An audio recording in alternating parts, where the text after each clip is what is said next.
Muchas gracias, Nerio. Agradezco tu presentación y agradezco a los participantes el día de hoy para seguir un poco hablando sobre este importante tema que el día de ayer habíamos iniciado nuestra presentación y habíamos también tenido varias preguntas, digamos, en vivo, ¿no? Había muchas consultas, bastantes dudas que absolver el día de ayer. Fue muy interesante la sesión de ayer, Nerio, te comento porque, bueno, hubieron muchas consultas derivadas de esta presentación que estamos teniendo, ¿no? Entonces, un poco la temática, si ustedes deciden plantearla de esa manera, siempre me gusta que estos seminarios sean un poquito dinámicos, que no solamente sea digamos, una forma donde yo soy la que habla, porque no es la intención, sino simplemente, digamos, también ver algún tema adicional, ¿no? Bueno, el día de ayer habíamos estado revisando todo el tema de la contratación, ¿no? Y estábamos hablando de varios temas derivados de la contratación laboral. Hablamos también de los límites del jus variandi, ¿no? Este poder de dirección del empleador, ¿no? Estábamos hablando también, em, hablamos también de los límites respecto de este poder, ¿no? Del jus variandi. No sé si ahí hay algo que quisieran ustedes reafirmar o revisar de repente respecto de este tema para que ustedes puedan evaluar. También estábamos viendo si voy a hacer como un pequeño repaso porque esta parte de ayer ya le hice como que un poquito más rápido tratando de acelerar em, ya el tiempo que teníamos por las preguntas que había en el día de ayer. Habíamos visto también que dentro de la relación laboral se establecía un periodo de prueba, ¿no? Ese periodo de prueba normalmente, como regla general, en todo caso, es de 3 meses y a cuyo término el trabajador alcanza la protección del despido arbitrario, ¿no?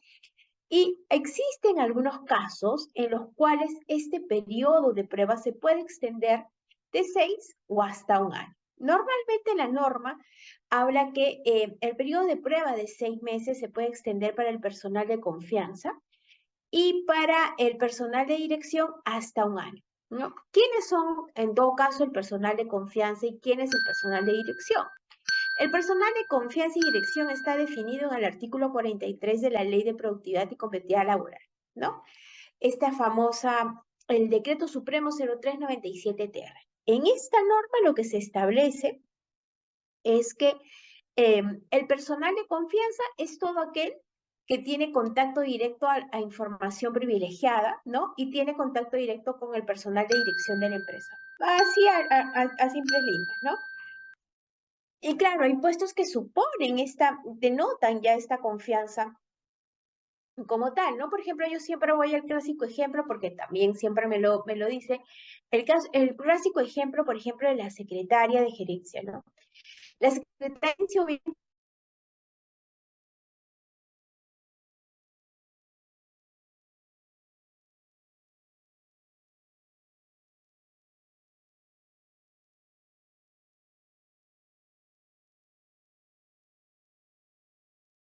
de repente tiene tanta conexión con el indígena, tendrá, ¿no? Personal de confianza, el personal de dirección normalmente pues son los que de alguna manera representan al empleador, ¿no? Los que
Disculpen este problema de conexión, sino que justo ya me ha tocado una visita de campo. Estoy en la ciudad de Pisco y bueno, parece ser que aquí hemos tenido un problema de conexión, pero bueno, ya lo he solucionado. Cualquier cosa, por favor, me van comentando.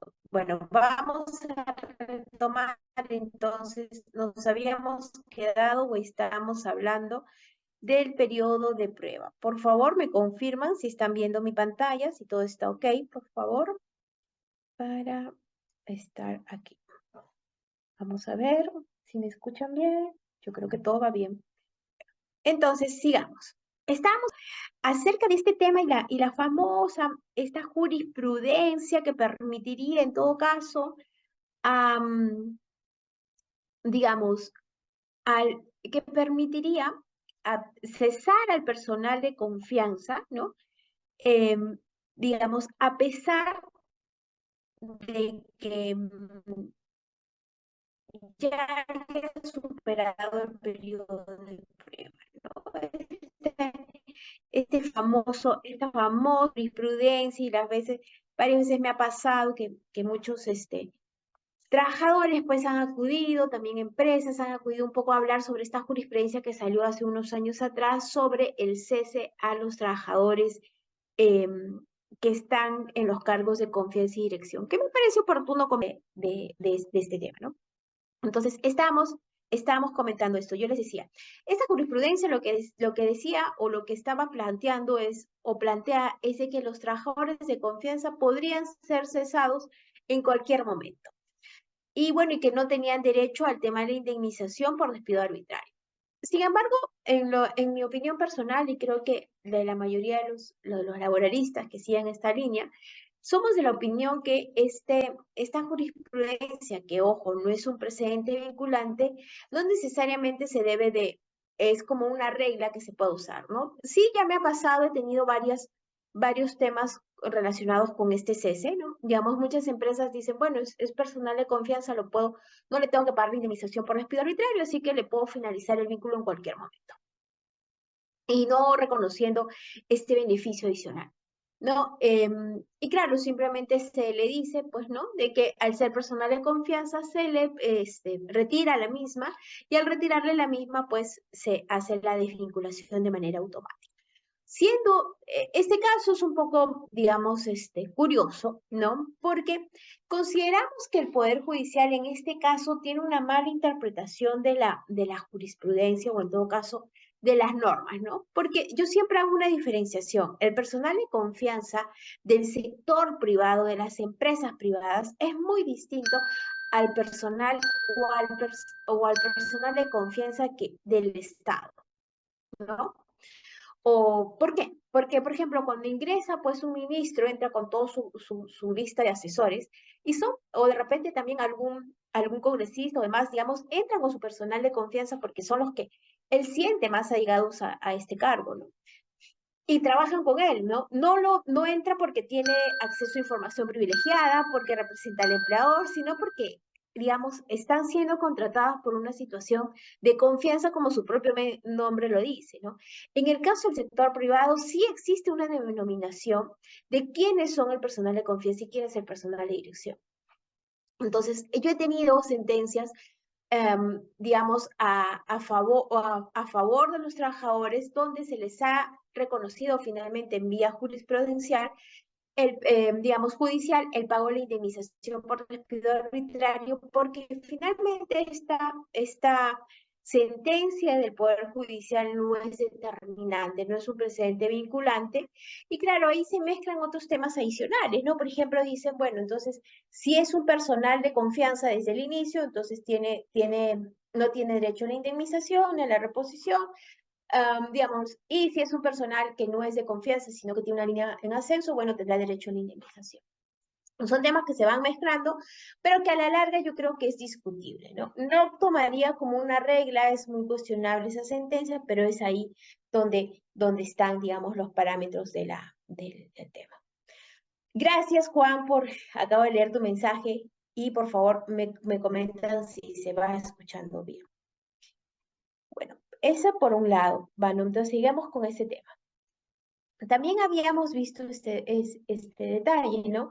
Que el exceso de periodo de prueba puede pactarse superando los 6 meses o, en el, o el año. En los casos mencionados, no surtirá un efecto legal. ¿Qué es lo que pasa? No son computables en el periodo de prueba los días de ausencia del trabajador del centro laboral, pues el fin de dicho periodo es evaluar el rendimiento y la capacidad del trabajador, ¿no?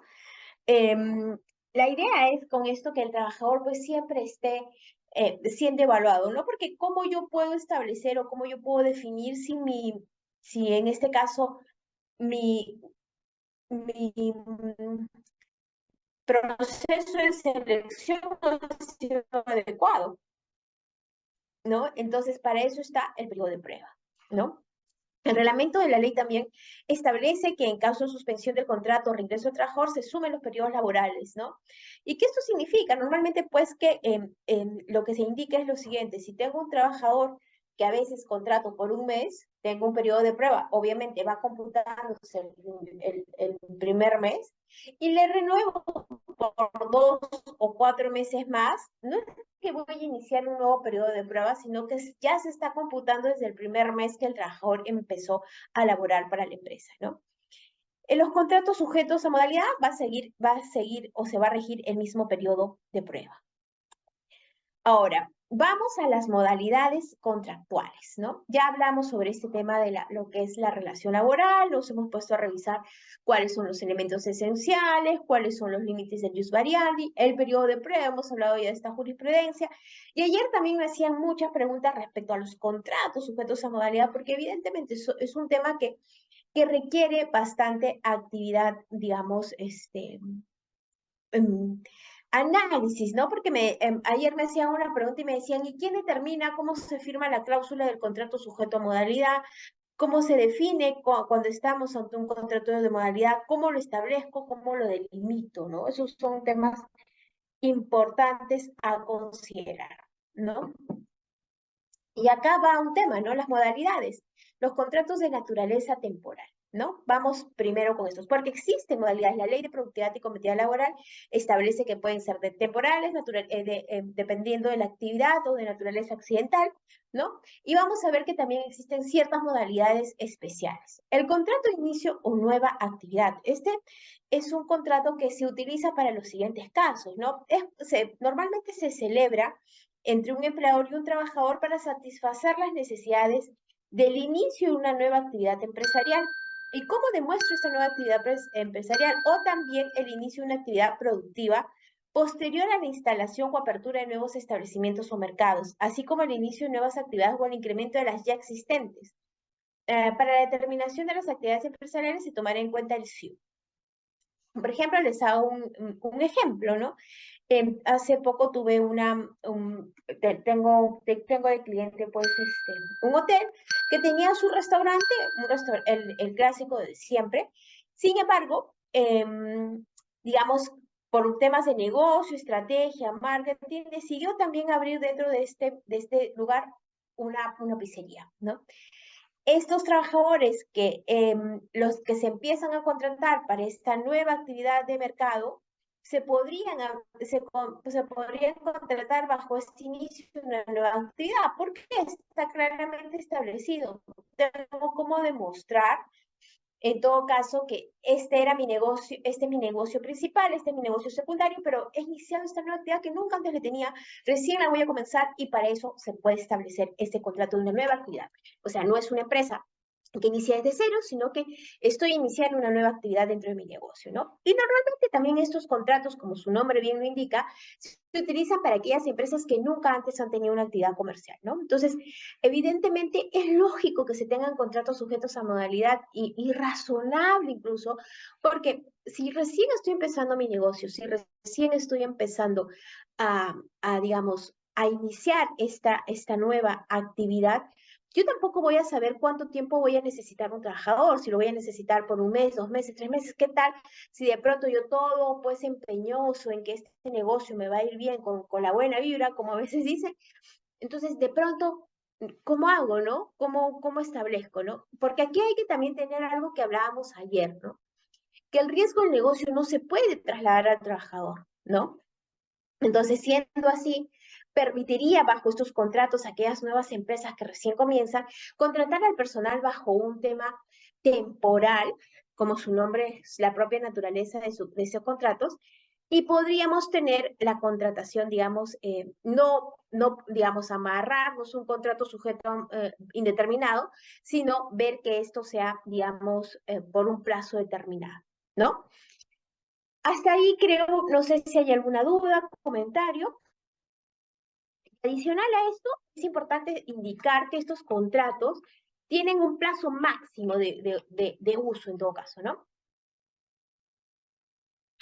Estos contratos tienen una duración máxima de 3 años. Según la norma, y también es razonable, ¿no? Porque si inicio una nueva actividad, estoy iniciando un nuevo negocio, no por siempre voy a hacer pues un nuevo negocio, ¿no? Entonces hay que ponerle una temporalidad. Y la temporalidad que se ha establecido en la norma son 3 años. Pasados estos 3 años, normalmente me hacen la siguiente pregunta: ¿puedo pasar a cualquier otro contrato sujeto a modalidad?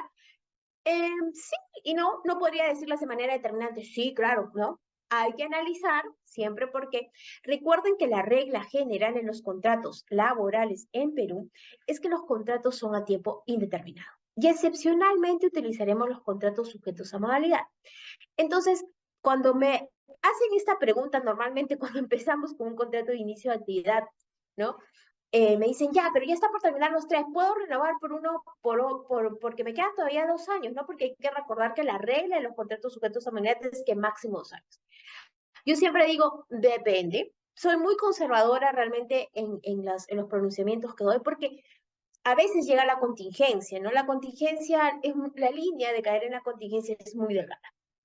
Entonces yo digo, depende. Si tienes cómo demostrar una causa objetiva para seguir contratando de manera temporal, por ejemplo, un incremento de actividad, la necesidad de mercado, para que sea de 5 años tiene que ser sí o sí una necesidad de mercado. Y para que sea una necesidad de mercado que necesitas demostrar que estás bajo sus supuestos, ¿no? Entonces, vamos a ver eso ahorita en las próximas diapositivas, ¿no? ¿Y a qué vengo este contrato? Pues aterrizo esta necesidad de mercado, que es otra modalidad temporal, que es este contrato que se celebra entre un empleador y un trabajador para celebrar o atender incrementos coyunturales de la producción, ¿no? Y que es importante esta parte de acá, ¿no? Que dice originados por variaciones sustanciales de la demanda en el mercado, aun cuando se traten de labores ordinarias que formen parte de la actividad normal de la empresa y que no pueden ser satisfechas con personal permanente. Entonces, claro, son de repente actividades de venta, ¿no? Normalmente las necesidades de mercado, estos contratos de necesidades de mercado se utilizan para aquellas empresas que tienen normalmente ventas, ¿no? Porque claro, no depende de mí, dependo mucho del mercado externo, ¿no? No depende de mi mercado interno, dependo mucho de lo que allá afuera suceda, ¿no? Entonces, acá es lo que tenemos que nosotros siempre hablar, y cuando hablemos de contratos sujetos a modalidad, tenemos que tallarnos en nuestra cabeza un término: causa objetiva. ¿Ok? Siempre que hablamos de contratos sujetos a modalidad, nuestro cerebro tiene que pensar causa objetiva, porque siempre hay que establecer o determinar la causa objetiva que justifique esa contratación temporal. Y esta causa tiene que sustentarse pues en un incremento, como bien dice la diapositiva, temporal o imprevisible, del ritmo normal de la actividad productiva, con exclusión de las variaciones de carácter cíclico o temporada que se producen en algunas actividades, porque para eso hay otra modalidad contractual. Entonces, claro, normalmente pueden ser de pronto, ¿cómo se demuestra? ¿No? Ayer también me hacían esa pregunta un poco para estos contratos. Yo les decía, hay una pauta que utiliza el Ministerio de Trabajo, que es una guía para la fiscalización de los contratos sujetos a modalidad, y en esta guía lo que establece, en todo caso, por ejemplo, para este tipo de revisión de contratos, es las guías de remisión, las boletas de venta, ¿no? Van a ver también el récord de ventas en diferencia a otros meses anteriores, etcétera, etcétera. No son documentos que uno tiene que sustentar. Y en las necesidades de mercado, pues si yo de pronto, a veces hago este siguiente ejemplo, ¿no? De pronto solamente le vendía al mercado pues latinoamericano y de pronto me llego para venderle ahora a la India y de repente al mercado europeo, ya empiezo a generar más ventas, hay una necesidad, es una necesidad, digamos, ordinaria, es una labor ordinaria, sí, pero acá también estamos viendo de un incremento temporal imprevisible, porque de repente me empezaron a comprar de por allá y no voy a saber hasta por cuánto tiempo, de repente me están probando, ¿no? Entonces, no es algo que tampoco cumpla un carácter cíclico o de temporada, sino que es algo que de manera imprevisible llegó, sin que si yo lo busque, ¿no? Entonces, y eso también puede ameritar que no necesariamente, por ejemplo, el área de ventas, sino también el área contable, el área de recursos humanos, porque de repente voy a tener que empezar a contratar más personas, obviamente el área operativa, porque de pronto voy a tener que generar más actividad para eso, ¿no? Y de repente mi contrato de necesidad de mercado o el contrato con Europa, pues me lo hicieron por 6 meses, ¿no? Entonces, algo que yo puedo prever, no. Entonces,